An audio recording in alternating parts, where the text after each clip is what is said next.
ઝઘડિયાના પાણીઠા ગામના ખેડૂતે મોસંબીની ખેતી કરી ગુજરાતમાં પ્રથમ વખત બ્રાઝિલની નડાલ વેરાયટીની મોસંબીનું વાવેતર કર્યું છે।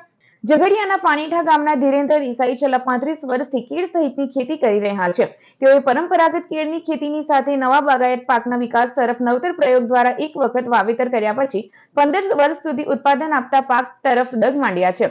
ગુજરાતમાં પ્રથમ વખત બ્રાઝિલના નડાલ વેરાયટીની મોસંબીના 1182 જેટલા છોડનું વાવેતર કર્યું છે। સાથે બ્રાઝિલની અન્ય વેરાયટીઓ નટાલ, વેસ્ટિન અને હેમરિનનું પણ વાવેતર કરી આવક મેળવી રહ્યા છે। હવે અમારા વિસ્તારમાં નવા બાગાયત પાકના વિકાસ માટે મેં બ્રાઝિલની સીટ ઓરેન્જ વેરાયટીનું આ વર્ષે નટાલ વેરાયટીનું ગુજરાતમાં સૌપ્રથમ વાર એક ખેડૂત તરીકે મેં વાવેતર કરેલું છે। આ સાથે સાથે મેં બ્રાઝિલની અન્ય વેરાયટીઓ નટાલ, વેસ્ટિન, પેરા અને હેમરિનનું પણ વેલેન્સિયાનું પણ વાવેતર કરેલું છે।